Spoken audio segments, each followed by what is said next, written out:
Hi, Maria. How are you? No, I'm very good. I'm happy to be here. Thank you for inviting me. Yeah, thank you for being here. And I invited my friend Maria because she's a language teacher like me. And I've met her maybe 1 year ago or a bit more. Yeah, I think so. Yeah. Time And flies. yeah, it seems more, but yeah, 1 year ago, I would say.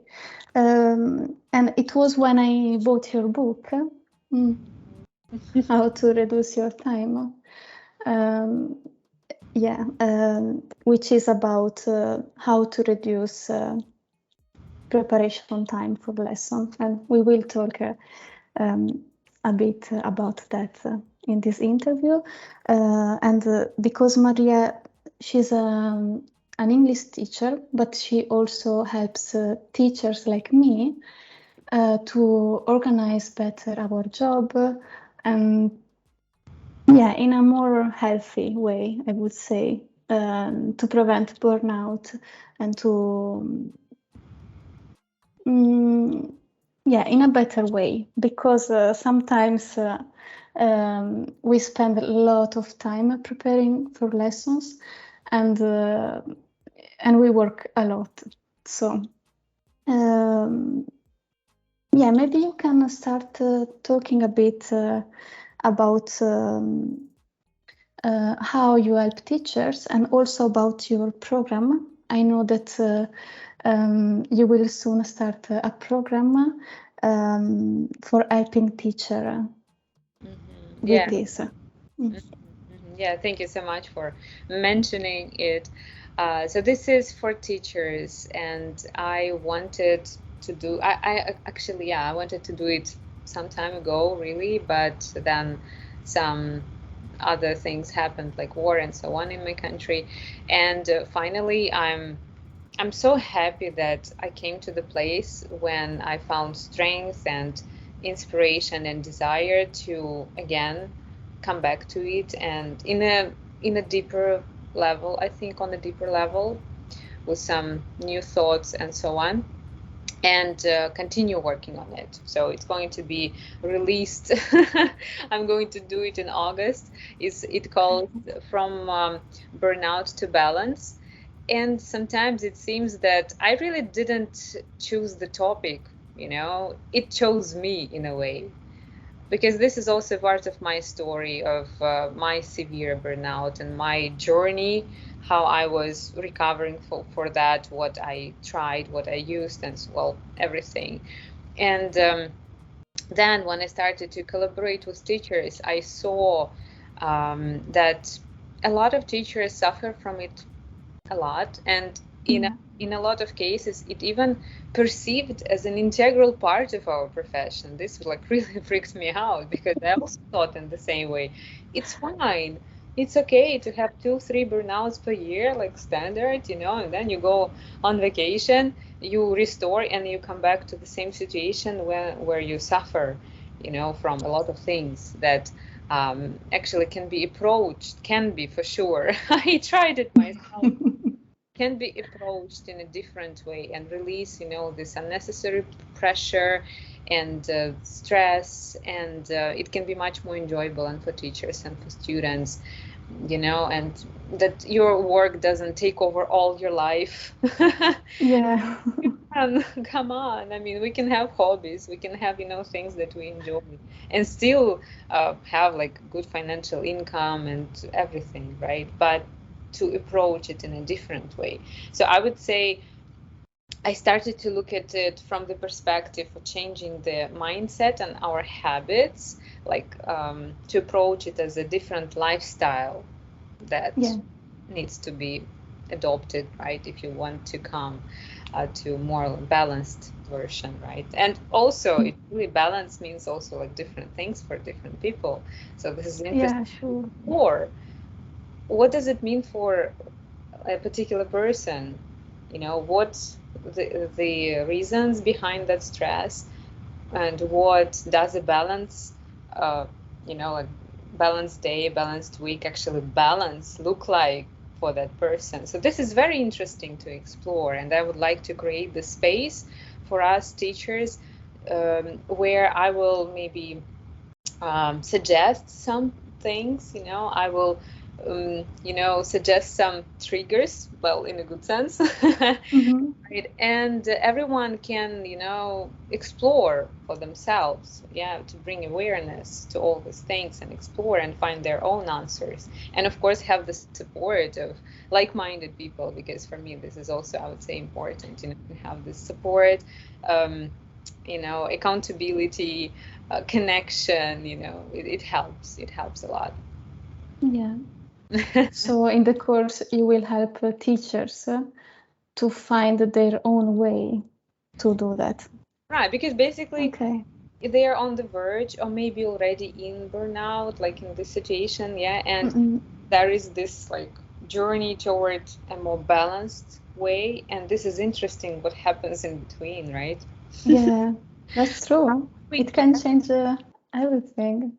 exactly, Yeah, exactly, yeah. yeah, So yeah, I think it can be really interesting, yeah. And you will give some kind of homework or task to them.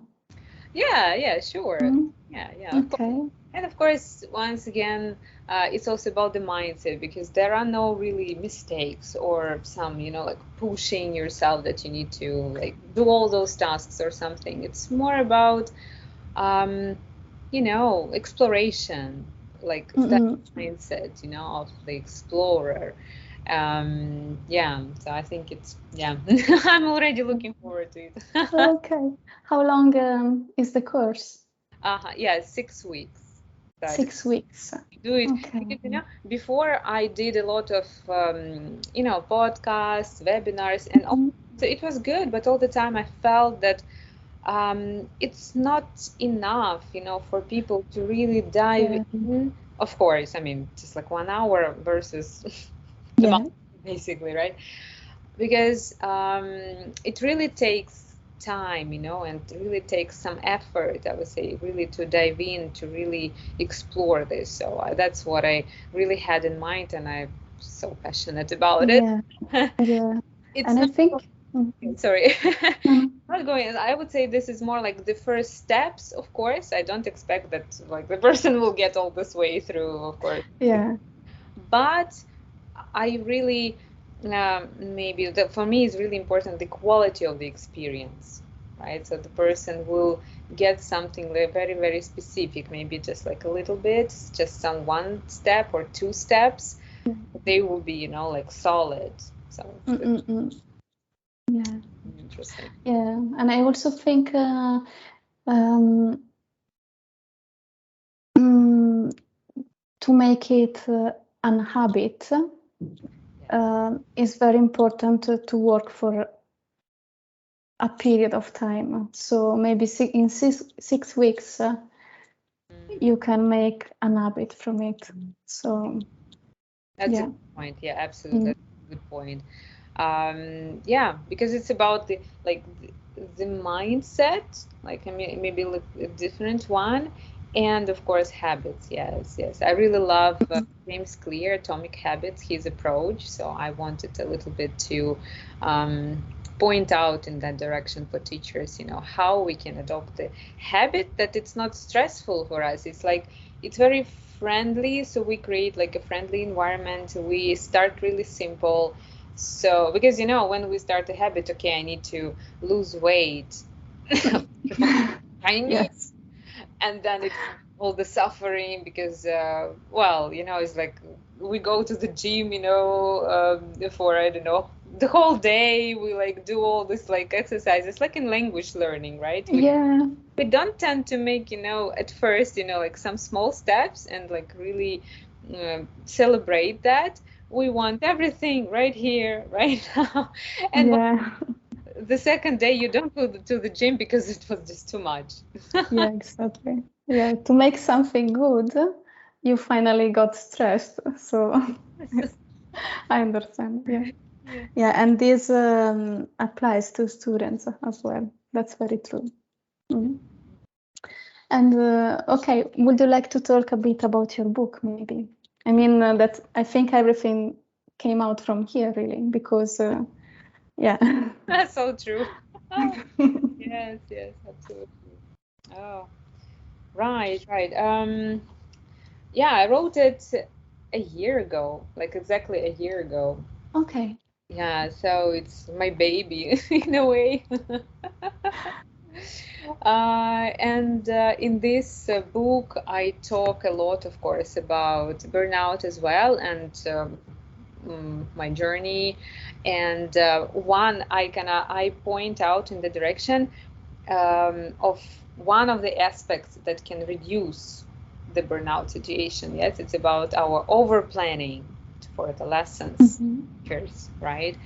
And I talk a lot about DocMe ELT approach because it changed my life, and coaching together with coaching, as an approach to teaching itself, and how it helped me to reduce over planning like 80%.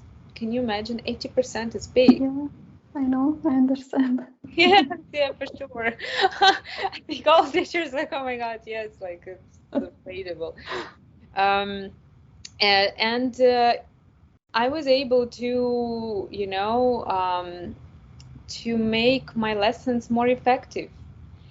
Yeah. It brought better quality. It brought an opportunity for me to grow as a teacher, because now I have more time for education, for quality rest, because all these things, they really matter. So I think that teachers really need to consider quality rest as a part of their job. Yeah, I agree. And would you like to explain everyone what this dogme approach is? Because I don't think everybody knows it. Of course, yeah, definitely. So DocMe ELT, it's about like teaching, the way of teaching, but without using course books. I mean, we can use, right? But we don't rely on them too much, right? Because you basically base your lesson on needs and interests of your students 100%. And for that, you can use sometimes maybe some course books, some pieces, right? Yeah. But they are the content creators, yeah? So they come to the lesson. I use at first on the first lesson coaching techniques, of course, to get to know their motivation a little bit in a deeper way. So from that, I can understand what they need and how I can respond to those needs. And then when we start our lessons, I can hear the gaps in their knowledge, and we just fill out those gaps. So it becomes really practical for them and on the point of need. And they really remember it much, much better because, well, it's about them. I mean, English and language, it should be not artificially constructed. It should be very lively and about those people, about our learners. So they are the protagonists of our stories, and we are like partners, who share also the responsibility, because it's not only on us. I had that for a long time. I suffered from over responsibilities. I would take all their, I don't know, failures. Something like, even if they didn't do their homework, they did nothing and they failed at some point, and I would actually take it on me. Oh, I'm such a bad teacher or something like that, right? Well, this is like, so we tend to bring too much pressure, right, on us. Because we want to be good teachers. We want to be good professionals, like validated, worth being paid, good prices, right? But it also leads to a lot of things like that, to like too much stress that, well, shouldn't be like that. It takes time, to overcome those things. Well, it definitely took time for me, Yeah, and for me as well. I mean, I totally understand. And I've started teaching in this way as well. And I'm finding out that is very beneficial to students, and they enjoy it more because they talk about things they like or about their life, and really is the way I've learned English, because when I moved to England, I learned by talking, so that's the best way, I think. And so this relates also to the concept less is more, than you explain in your book.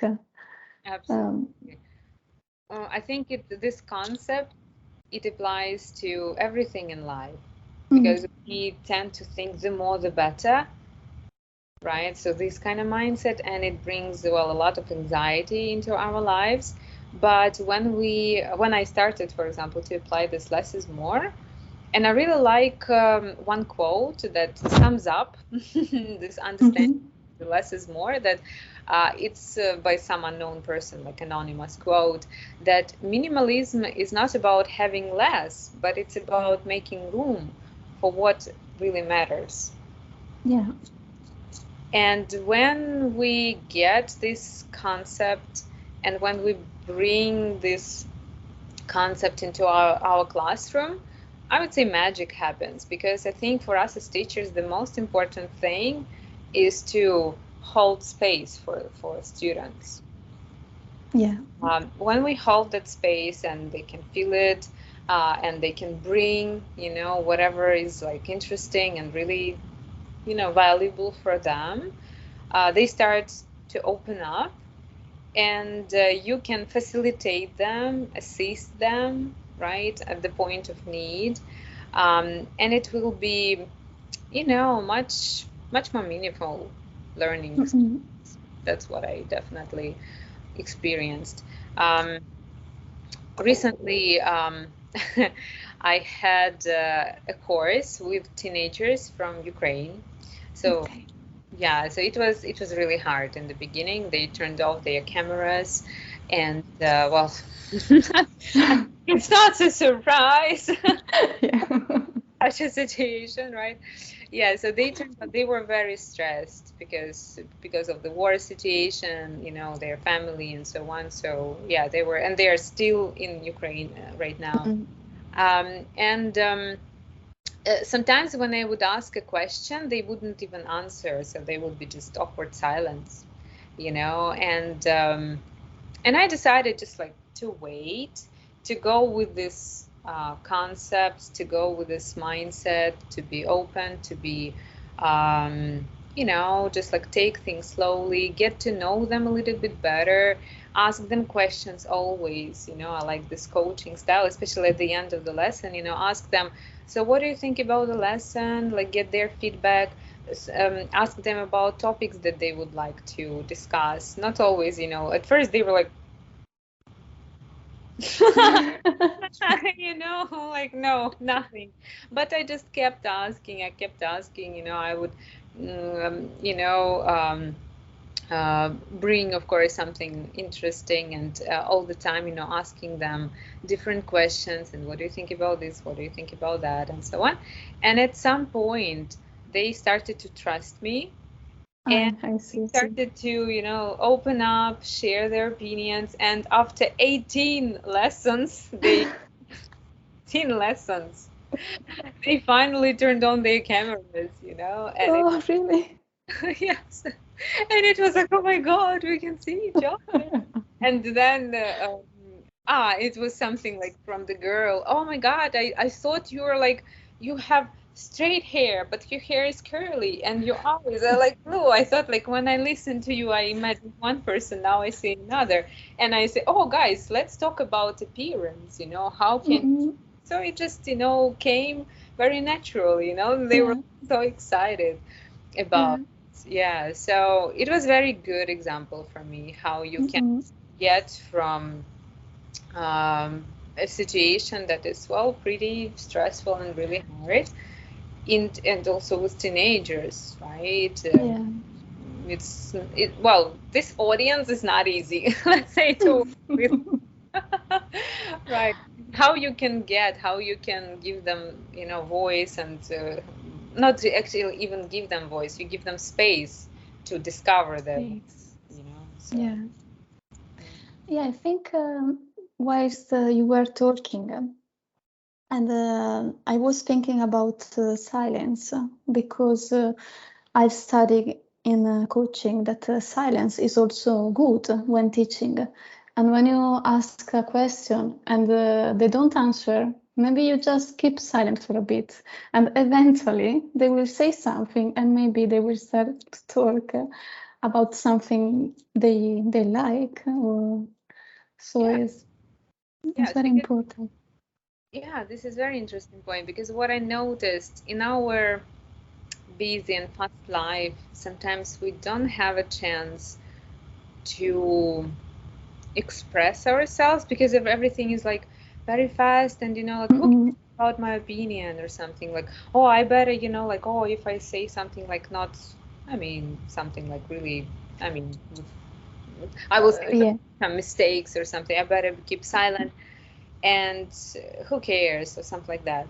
And then when you give this silence, you give this but also, so it also depends like how you do it, because like it can be like, you're like, come on, you can do it, or you just like invite, you just ask something, you like wait, and like in just like a welcoming and very light manner. If you don't feel that you would like to share something right now, well, it's okay, right? You can ask, but then you come back and you ask again, and again you give the silence. Yes, you give this space to the person, and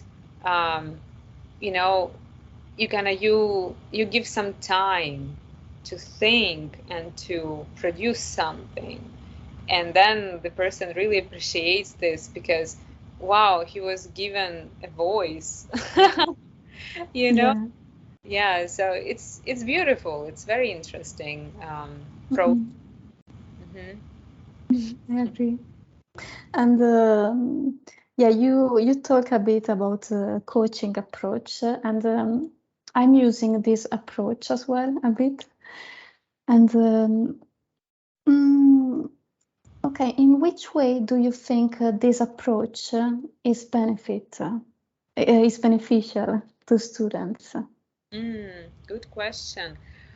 I think how more like it's instructional teaching is different, because as a teacher you can just give instructions, you can like come with some already pre-prepared something, I don't know, some material, and you just give instruction, it should be done like this, okay, you need to learn new words like this, and the student like takes it and just like tries to do it or not.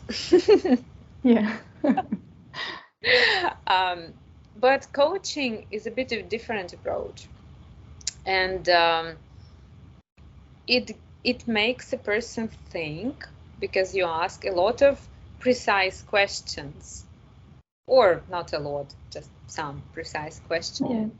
And there is a difference when you're giving instruction, you need to do it like this or like this, or you are asking a question, what do you think, how would you like to do it? Because there are so many ways how you can do it. What do you think? And it's not about that you don't know as a teacher, like you're not competent enough. No, you can always suggest something. Okay, guys, so first I would like to hear from you, and then I can suggest you, and you can choose, for example.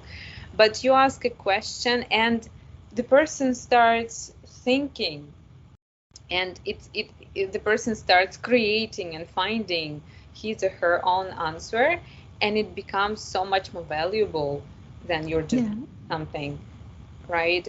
This is like how I work also with my coaches, because I also have coaches in different spheres like business and so on, and it really works for me, much better when I'm just like giving some instruction, for example. I agree. And sometimes they come up with very amazing and interesting idea. That I remember once I asked a student. He wanted to learn more vocabulary, and I asked him, "How would you do that?" And then he gave me an answer, and it was like, wow, that's a very good idea. I would never think about it. Exactly. So, Exactly. Just yeah. come questions, right? We think that, like, we assume that our students don't know, well, not anything, but like they don't know, right? But I think what we really need to consider that they already know a lot, Mm-mm. and yeah, our, of course, like, job is to assist them, to maybe close the gaps or something, yes, but like to actually get it out of that, I don't know, treasure box. Yeah. And that's how my book was written. It's based on the exploration. So all these ideas I tried with students, and a lot of ideas I was asking them, what do you think? It started from that question, actually. Yeah. Yeah, but like, oh, okay, because when you are a creator, it's a very special state. You know, Mhm. I love this state. When you're a creator, you're like, oh my God, there's so many possibilities. You can, like, right now I'm like creating a course, and it's like, oh my God. Yeah, that's true. Yeah, it's amazing. You can Yeah. so many ways and so on, and it's really inspiring. So why not give that inspiration to our students? Mhm. Power. Yeah. Yeah, I totally agree. Okay. Well, we have nearly finished. One last question. Okay, you work with students and with teachers as well. So what piece of advice would you give to language teachers and to students? Hmm. Well, I think it's about, first of all, the mindset, Mhm. because it's like, I think it's the same for all of us. The mindset of, not like we are winners, we are losers, so it's style, or we are the best of the best, or something like that, but the mindset of an explorer, because I really love how Scott Thornberry, in one of his interviews, he was talking about the attitude toward mistakes, that they are actually learning opportunities. So mistakes are good, yeah, because we're learning from them. And to keep going, exploring, with an open mind and curiosity, because you never know when, I don't know, you will find some interesting ideas or something, for learners, for sure, to expose themselves as much as possible to the language, um, you know, um, to take every learning opportunity, especially like speaking opportunity, as they can, because that's Mhm. most, I think, the scariest part, because it's the most vulnerable. You're in the spot, right? And recently I have experienced that embarrassment. When I was in Poland, I didn't know the language, and it was, I haven't felt like that for a long time, because I know the language and I forgot, you know. I can Yeah. relate, I can be compassionate toward my students, but I forgot what it feels like when you don't know the language. And Mhm. it was a good experience for me as a teacher, like to step into their shoes, again. Mhm. Yeah. Right. And yeah, and yes, you feel all this embarrassment, and you feel this, like obstacle and constraint, like this, limitations and so on. And I think this is really important moment to be kind toward yourself. Let yourself be not perfect.